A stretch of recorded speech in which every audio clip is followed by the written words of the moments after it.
Deep,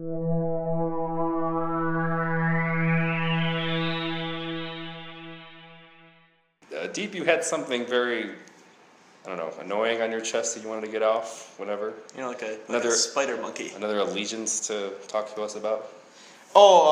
Yeah, this weekend Chelsea and Man City played, which wasn't a fun game for me to watch because after leading for 20 minutes up 1-0, Frank Lampard, Chelsea legend, comes on and scores against us for Man City. And, well, I'm happy with the draw just because I would have taken that before the game. But at the same time, that definitely hurts seeing our best player of all time score a goal. I mean, he's our top scorer. He's a midfielder. Think about that for 2 seconds of all time. 1, 2. So, someone that's definitely, if not, I think he's our best player of all time. He's definitely in the conversation. Better than Terry? Oh, for sure. John Terry's issue was, first of all, he angered a lot of people while playing with Chelsea. Better than Czech? Yes. Why? What's wrong with being better than Czech? He's that much better? Not that much, but he's definitely the more... Well, first of all, Lampard's been there for 13 years. Czech's now finishing his 9th, or about to start his 9th, sorry.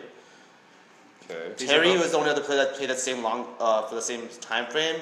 And really, Lampard and Terry have been through everything together except for the fact that Terry got himself banned for the Champions League final and missed a penalty that would have given us the Champions League in 2007. So based on those two things, I would probably say Lampard's a little greater than he is. Plus, he did not sleep with the teammate's wife. That's also a point that needs to be brought up. That was somewhere we definitely did not need to go, but... Well, we're already on a topic we don't need to be on. Exactly. I guess Lampard's when I think of Lampard, I think of the World Cup shortcomings, so maybe that kind of skews my thoughts of him, but... I love Lampard, but even I'll admit he was not great for England. He got a little bit... He got a little bad luck in the 2010 World Cup especially. Yes. But... he was screwed out of that one goal, but... Regardless, but he was make a T-shirt. This is but Lampard. I mean, when it comes to it, Lampard ran Lamp, and then you got it. Lampard ran box to box, defended as well as any midfielder, attacked better than any midfielder, could score 25 goals a season. Like he was a rare combination of every trait you could want in a footballer or a soccer player. Unless you're Chelsea. Regardless, because he's not on the team anymore. That's because he got old now. I mean, talking about in his prime. He got old. That's the reason. Old. I mean, that's the reason they got rid of. Well, I got rid of him. He wanted to go to New York anyway because he couldn't handle Everyone ages except for Ray Allen. He's immortal. Oh, fair enough. Weird. And Tim Duncan. Tim Duncan doesn't need to age either. Yeah, but he's not playing as many minutes. But that's not the point. We're gonna basketball will come later. Anyway, so. Can we please move to at least this country's version of... First of all, good transition that you talked about him wanting to come to New York because... Oh, he's here, and well, not now, but he will be in the MLS, and that's pretty cool, right, guys? Or something? I don't know anything about soccer. Is that a cool thing? I hope it's not weirdly timed, but soccer is growing in this country, and I... Oh, God. Soccer's growing like an illness.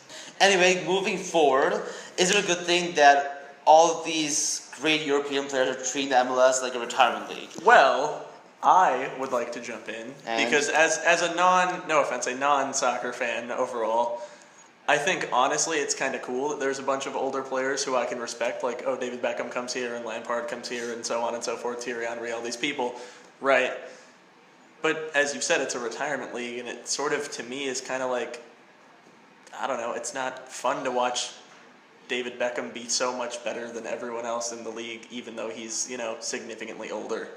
I'd enjoy if there were big name stars, like, who's that from USA Soccer, Jermaine Jones? Didn't he just sign in the MLS? He'll be kind of cool. To be fair, he's also not a big name star. He's a relatively big name. I mean, for U.S. Soccer, he's like he'd be an above average player in England. Let's leave it at that.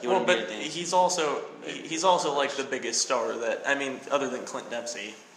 Right, and Landon Donovan, but Donovan's old. And Tim Howard. And Tim Howard is playing in England. What about Josie Altidore? Josie Altidore, I don't even know where he plays. He's playing in England too. Yeah, he played in England. Well, it doesn't matter. He's not doing anything that's gotten any attention. So it's kind of cool, even though I agree he's not like a amazing soccer player, that we have someone that I can be like, hey, I at least know his name. See, that's the good thing about what New York FC has done. Especially with not as much with Frank Lampard. But sorry, you mean the Red Bulls? No, they're making a new club called New York FC. Oh, good. Good. I'm glad. That's why they had to wait 6 months before they can join because they're not. New York FC isn't part of the league until next year. Oh, okay. But the cooler thing is like David Villa. He's past his prime, but he's not washed up by any means. Like as much as I hate to say, like Lampard is good for about 20 minutes a game with these big teams at this point. Like he still has the quality, just can't play every day. Yeah. But I think in the MLS, a lot of players do play longer than. I mean, Yeah, but like David Beckham was kind of a But big David dissent. Beckham actually came earlier than these guys are. David Beckham came in when he was like 32, I think. Like Lampard's coming in 36, Villa's I think 33. But like the thing with Villa is once again like last year. My point was that David was hurt a lot for the first. Well, he 2 was or hurt a 3 lot, and years. he was honestly when he was on the field, he was still better than No, almost and everyone in the MLS. part of the problem with David Beckham was he also I think he came to the MLS and I think he immediately regretted it for a little bit. Like that's why the first couple of years he Yeah, pushed to a loan to Milan. Yeah. A couple of years towards ACL there. And the whole England, the Debacle, 2010 World Cup was kind of a big thing. and Yeah, but like once that happened, Didn't work out after that well. after he came after the ACL tear, to his credit for that matter, he was good again. Not great. He's but- got some great hair, by the way. I'm just throwing that out there.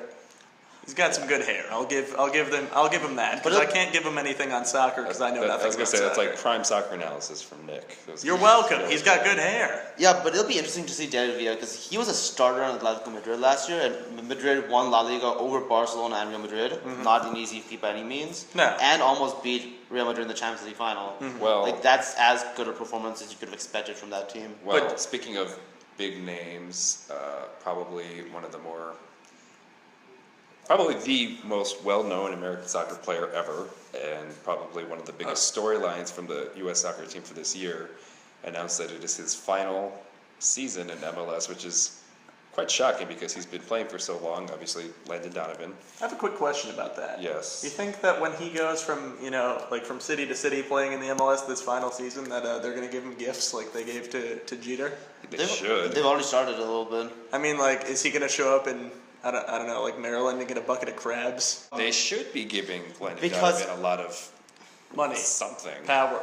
Here's the point. Even in 2010, Surfboards. like at that point, that game against Algeria broke viewership records for soccer and beat a lot of top sports. Like people care about that game, and that honestly Oh, yeah. has been the most iconic game in U.S. soccer history. Donovan with the goal. Because Yeah, I remember as that. much as well as the U.S. did perform this World Cup, or at least because we weren't even expected to get out of the group stage, it kind of went downhill. Because like we had the first win against Ghana, and that was cool. That last second hitter, not second, but last minute header against Yeah. Ghana. But after that, it kind of got depressing against Portugal to be giving the last minute goal. Then Yeah, we but- lost to Germany, and we didn't play well against Belgium. Like Tim Howard was a beast, but overall, I mean, people still watch though. That was People like- still watch. It was an extremely well viewed. Is that I get? Well, it was viewed a lot. Like, it was a lot of people it was watched well it. viewed, of course, but at the same time, I don't think a moment in this year's World Cup resonated as much as that last minute goal for Algeria. Like that was last minute. It was dramatic. We had to score if we were out, and for him to come through like that, that was. I mean,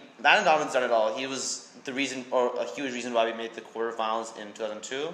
Sealed the game against Mexico with a 70th minute goal. Took us up 2-0. He had a little bit of down years in the middle, especially the 06 World Cup. Not a good tournament, but to recover like that, I mean, he was at the heart of everything we did against Slovenia in 2010 to get back in that game, and then to get us to the round of 16. Deep, I have a question for you. This is somewhat off topic, but please explain to me how you remember literally stats about every game that's ever been played in every sport. Those are World I know more Cups. than you. You do know more than me about soccer, yes, but like legitimate. I'm sorry, World Cups. Yeah, I remember. a lot of those. you remember that he scored a 70th minute goal against whoever. It was like Mexico. What? Okay. I'm sorry. That it makes sense. In that you would- 2006, they sucked. 2006 they sucked. And They in got, 2000 In 2006, we were in 6th grade. I still remember. I wasn't actually watching watched- soccer. I still remember it. well, to be fair, Nick, I remember everything about every sport, not just soccer. No, that's what I said. Like, And- legitimately, you remember like literally everything. I don't know. Your Remember- mind is a steel bear trap. Okay, we're really wasting time. Anyway, Oh, well. but back to Landon Donovan. So for what he's meant to the game, it's important that he gets a retirement game. Like I know a lot of sports don't do that sort of stuff, but like especially because he played a lot more. National team means a lot more in soccer than pretty much any other sport. Well, yeah, of course. He deserves a retirement game. I mean, What do you mean by a retirement game? like basically that friendly is basically he's getting a chance to be on the team again one more time. He'll play 25 minutes, 30 minutes, and call it a It's career. his swan song. It's a swan song. Okay, okay. It's just like friendly, just to honor him, basically. Gotcha. It's interesting that the face of American soccer for the past over a decade really is now gone, basically, or will be going. And he was already absent from this World Cup roster. But his shadow went over everything, especially with ESPN hiring him to analyze the games. True. But- Although, does it, just very quickly, does it, in your mind, kind of make a good case for the further development of American soccer, or will American soccer really never be kind of the same? Or are those things not exactly mutually exclusive and it's a perfect No, the next step is Lannon was great. He ended up in his prime was probably a top 50 in the world, could hold his own in the Premier League. Like he was Everton's best player in the year they finished 5th. Like if he wasn't so insistent on staying back in LA, a good club would have, like a top level club would have snapped him up. But next step is we need someone like Julian Green's obviously the most obvious candidate playing for Bayern or in Bayern's youth team. We need someone to hit that next level, be a major force in Chelsea, Man City. I mean, I'm not even say Barcelona, Real Madrid, but one of these top clubs, Arsenal, like, especially in England would probably be the best case scenario because the problem with Spanish, if you're not in that Barcelona or Real Madrid level, or in Germany, if you're not in Bayern, you're not going to be noticed. Right. But like England has a lot of top level clubs where you can make an impact. There's a little more parity. I Yeah. think that's true, but I also think that honestly, like, yeah, it's cool that Julian Green's, on Byron's youth team or whatever, Yeah. whatever it's called. But like, also, I feel like honestly, for soccer to become as popular, like, yes, it's growing rapidly, but for it to become truly popular and for like everyone to really, kind of like have a connection to soccer, there needs to be a reason for me to care here, right? No offense to English leagues, no offense to that's very Spanish true. leagues. Let me finish. Yeah. Very true. Here, right? I need a team that I can root for here, other than the U.S. team every 4 years or whenever they play friendlies or whatever. Because I honestly, right? I know you're super committed to soccer, and you wake up at 6 a.m. on Saturdays to watch Chelsea. But I don't do that because, like, honestly, if there's one American player, I don't really have a connection. I've never had a connection to these teams. Yeah. I want a team in America that I can have a connection to, and it would be really great if the Fire had someone I could root for who was American-born, or at least an American, player, someone who played on the national team, like Jermaine Jones. And I fully agree with that statement. Like, I don't think, unless America finds a way to somehow get all these big name players in their primes over to America, it'll ever overtake football and basketball. Well, no, they won't. But even Baseball- then, there's this kind of weird. I don't know how many people don't realize that players like Julian Green, Jermaine Jones, they are technically American, Well, yeah. but they've lived the majority of their lives in Germany. Well, I know that, and I understand that because, I mean, honestly, I watched the World Cup just like you guys did, sometimes with you guys, and it that's weird. really, it was crazy to me that, like, legitimately, this entire American team mostly is, people like Jermaine Jones or Julian Green who were born on army bases in Germany and who grew up in Germany and who, for all intents and purposes, are German, sort of, or, English, or wherever they grew up on an army base or whatever.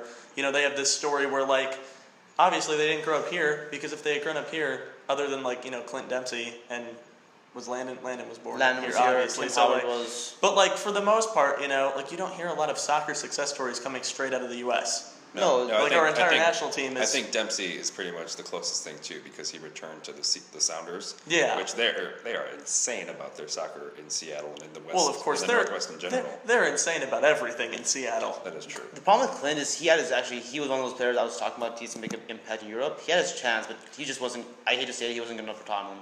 I mean, Like, we need someone just a little bit higher level than that. Like, Landon, the problem with Landon was he made his leap a little too late, too. Like, by the time he hit his absolute prime, it almost was like when he was 28, 29. Plus, he didn't want to leave LA, so, like, he wasn't going to get snapped up. Like, I feel like a team like Man City would have definitely taken a shot on Landon Donovan that year. I mean, but honestly, though, like, I agree with you. I agree that, it would have been cool for American soccer if Clinton had gone over and played super well, sort of like Yeah. Landon did for Everton. But, like, honestly, it's great for Seattle fans that he's playing well here, and honestly, it's because it's against crap competition for the most part. But, like, if we were able to, like you said, take some of the European best players in their primes, which I don't think will ever happen unless something drastically changes, but if we were able to do that and move them around so that way every team had someone to focus on, right? I can't name a player on the Chicago Fire. I can't do it. I I can can't. name like 2. Yeah. Yeah, Same. so That's true. You There's know, Mike so McGee, like, who was the MVP the previous season. so like as much as cool as it is that American players are going over and playing at Bayern or playing it in the English Premier League or playing wherever, if they're not here, the majority of the American public doesn't care. That's true. Also, a lot of them are probably Canadian too. Anyway, here, how about this? Final question, just really quickly. Women's World Cup next summer in Canada. That'd be cool. Obviously, they benefited a lot last World Cup because of the men's performance the previous summer in 2010, 2011. They made it to the final. They did great. They had that signature moment with the Wombat goal. Pretty exciting stars, Alex Morgan and whatnot. Here's my one question. Yes, Are you watching it? Oh, of course. I probably will. Honestly, I didn't So watch. that's a no. I didn't. No, I didn't watch in 2011. I followed, with my ESPN Game Tracker app or whatever. Sure. Not a plug, just saying. But like, honestly, I've grown and matured as a sports fan, and I'm actually trying to watch soccer now. Like, I watch soccer with Deep at our I'm apartment. not really giving him a choice in that matter. He wakes up trying. Saturday mornings. You know what? Trying. The I'm trying to efforts- learn. The effort is what counts. So It is. let us know what you think about it. Tweet us. We'll have our Twitter handles right here. Yeah. Nick, Atlanta Sports Guy. Yes, At sir. Alex Ortiz 2334. And At Deep Sea Illini. it's a new one. It's pretty good. I So like it.